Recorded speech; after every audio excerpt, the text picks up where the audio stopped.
Hello again, it's Noob, and in this quite unassuming nylon case is one of the most intriguing and unique lockpick sets that I've ever seen, actually. And, well, it's one you can't even buy anymore. Well, at least not brand new. This is the very famous Falle-Safe lockpick set from Safe Ventures. Now, Safe Ventures are a company that deals directly with the trade and have a lot to do with various government agencies. They did produce this kit for a number of years, but for reasons unknown to myself, they just don't make this kit anymore. So why even review it? Well, it's because it's become quite the collector's item, and there aren't that many videos out there on YouTube of this set. So if you were ever thinking about getting one of these, you saw it on a forum post or an online market or through a friend or social media, whatever, and you were looking to get one of these kits, well, you know, maybe this will give you a bit more information. I'll also put a link to the excellent video that Bosnian Bill did of this same kit, if you want another opinion as well. Before I start, two things. One, thank you so much to GJ Locks, who you will know as one of the best locksmith toolmakers in the UK, and he sent me this kit as a donation to the channel, and I'm so grateful. The second thing is, this isn't a full kit. Clearly this is an older kit, it's been used, and this is the remains of it. So I won't be able to do a review of every single tool in there, but certainly we'll see all the major groups of tools that you get, and you have an idea of what they do and what they're like in general. So where to start? Well, let's just start with the plain old picks. These are chemically etched, apparently, and they are lovely. I mean, there isn't really much in the way of rough edges. There's a little ridge there, but it doesn't hinder picking at all. See here as well, it's relatively smooth, all things considered. I don't know if they were finished or tumbled, but they are also 24 thousandths of an inch thick and relatively slim as well. I mean, look how slim that shank is. They're really nice and really usable picks. Let's just grab a padlock. This one will do. This poor thing gets a lot of use and abuse, doesn't it? And we'll get a tension tool. Maybe that one will fit. Let's go for a thicker one. We just have a bit of a pick with one of these. That end, the number 5 hook. Let's have a look inside this lock. So yeah, so it's 24 thousandths of an inch. It's nice and slim. It will certainly get you into a lot of slim keyways, and I know they feel very comfortable, all things considered. I think it's because they're actually quite long. Compared to a lot of standard lockpicks, these are probably an extra couple of centimeters long at one end. So you sort of use the other pick as a sort of rest. So they are surprisingly comfortable. That surprised me quite a lot, actually, when I had these picks.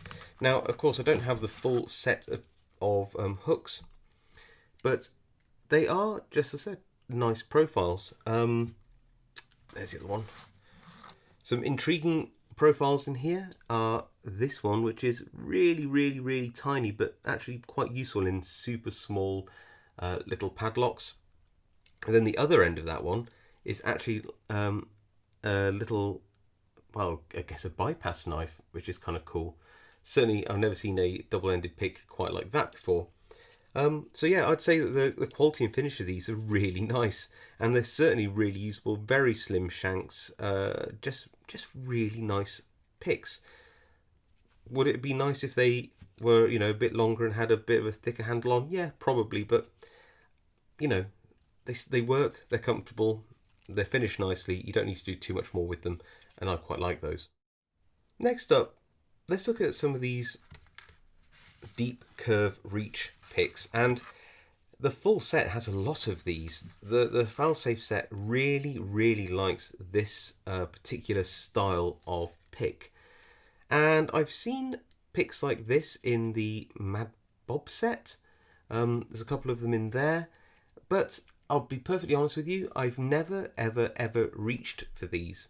In fact, I've never really found a particularly good use for them. Apparently, and again, this is just reading up online, they're particularly good in wide open keyway, so this is actually a wafer lock, where you can actually use the full height of that keyway and the curve to just rock and pick. So you know you're levering on that curve. Does it give you sort of extra reach? Well, maybe the deeper one does, but the smaller one, I'm just not convinced it gives you any more depth than a normal hook. In fact, I think these curves, if used in a standard keyway, would probably hinder you more than help you. Let me show you what I mean. So here I have a DeForest style hook, and I have a relatively deep hook there.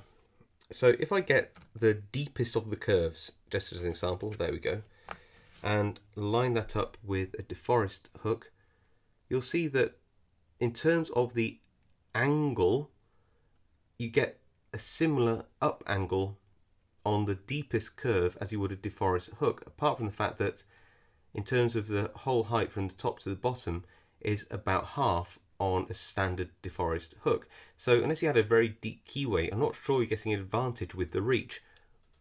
If you disagree with me, please let me know in the comments. You know, I'm not going to be offended. I'm just really interested to know whether you use these or not. Again, some people say that they're quite useful for turning the pins in a Medico lock. But again, is it any more useful than something like a DeForest ball end or diamond end hook? Again, I'm not convinced. If it's your personal preference, that's no issue at all. It's your personal preference. But I just don't see it. Also, in terms of interfering with other pins, if I align to a deep hook with one of these, that bit there, which you can see, of metal on the curved reach, that is actually space where another pin could be sat.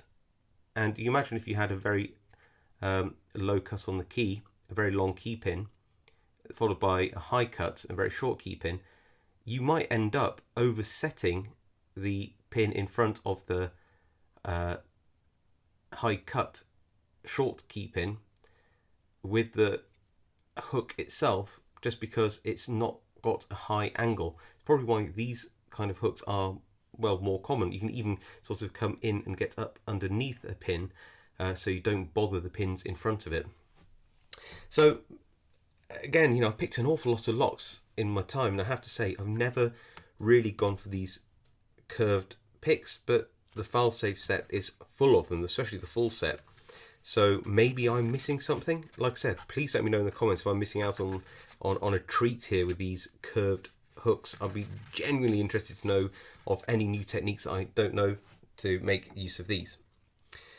Before we get on to the really unique stuff in this kit, it's just worth saying that they did have originally, I think it's about 8 of each of these, which are the twisted tension tools and the standard L wrenches.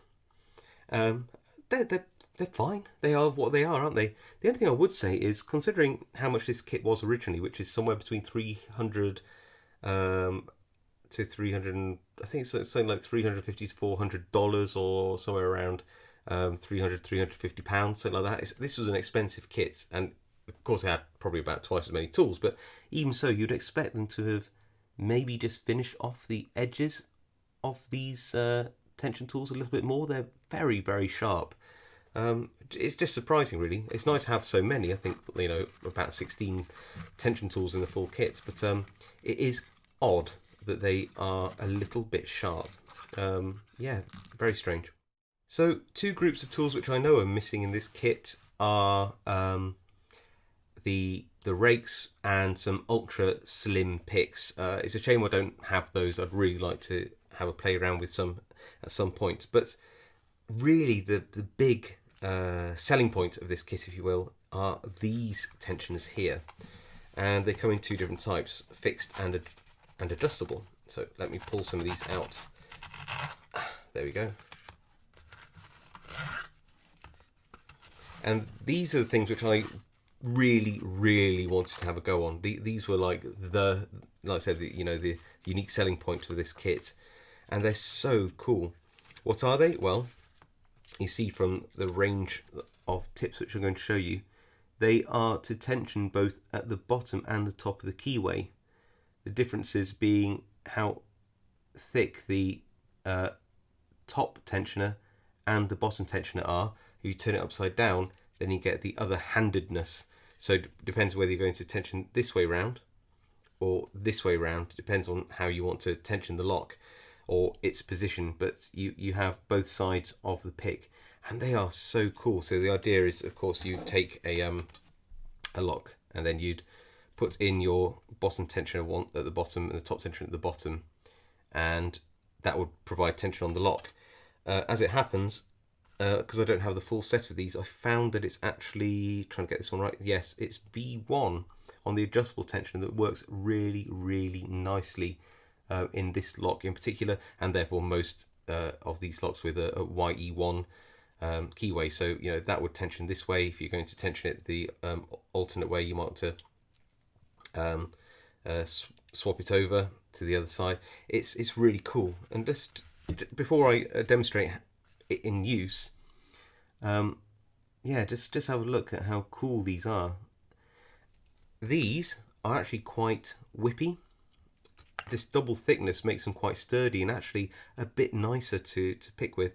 You could say, why aren't these knurled? And I would say, well, actually, when you use them, finger tight locks on both of them, locks this in place really well. Having knurling wouldn't actually make much of a difference, although I admit it would be nice.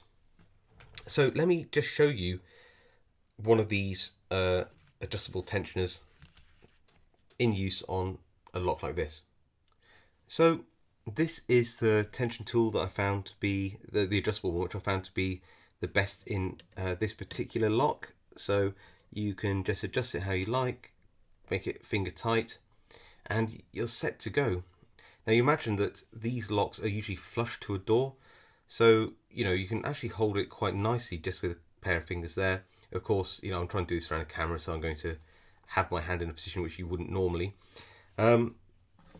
And yeah, just have a go in there. So with this lock, it has some spools in, and you want to have nice control over it. And look at that, we are already open in that lock. It's it's very easy to sort of control that tension. Let's see if I can get it into a full set, not pick the whole thing.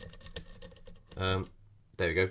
And then try to use one of the picks to just finish off picking the lock. So I've got, which one is it? The number 5 hook. It's quite a nice hook.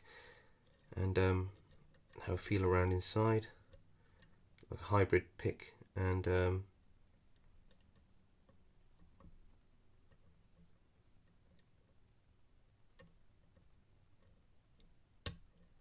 oh, there we go. Wow.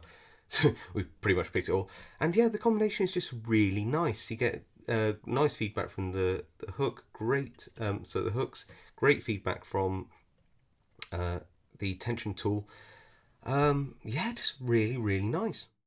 So I am a really big fan of these tension tools.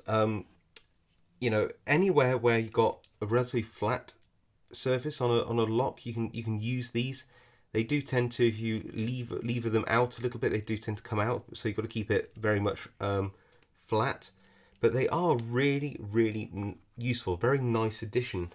The only things that you can't use them on is things like this, where you've got just a recess and maybe some rivets or something like that. Because there's no way that these, even the adjustable ones, can reach down into a lock like this. It just, no, you just can't.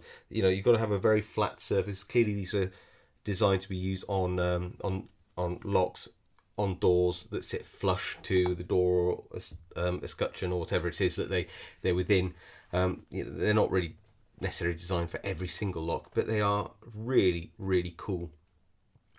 And yeah, so overall, What do I think to this kit? Well, was it ever worth over £300? Probably not. But you've got to bear in mind that this is a company that deals with a lot of professionals and agencies. So that pricing isn't abnormal by any means. But to a hobby picker, that's really expensive. So in terms of to a hobby picker, would that be worth it other than as a collectible? Not really. But as a collectible for a lockpicker, I would still say that yes, if this is something you're really into, they're just so unique. You're not going to have anything like this kit that I've seen out there. So if you do see one of these and it interests you and get it for a decent price, I definitely recommend trying to get one. Any like big negatives on this kit that I've seen from this partial kit? Not really. No. The only thing I would say was a bit weird is if you look at the case here, it's just seems to be a bit of an afterthought. It really does. There's no finishing on the edges of this at all. They even just running a light around the edges or something like that to stop it from fraying would be good. There's no sort of double edging or beading on any of the pockets. Doesn't seem to be any double stitching on the corners.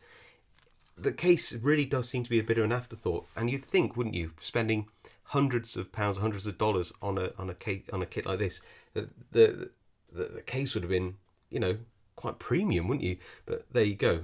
Clearly, the star of the show, the pics. But for that money, I'd really like to have seen a little bit more effort into the case. But yeah, I'm going to absolutely treasure this kit. It really is fascinating. Is one of a kind. I absolutely love it. Thank you so much again to GJ Locks for donating this to the channel. I will treasure this. If anybody has any of the other bits that came with this kit that you have spare or interested in trading or whatever, do please contact me. The email address is in my description link. It'd be nice to have as close to a full set as I can.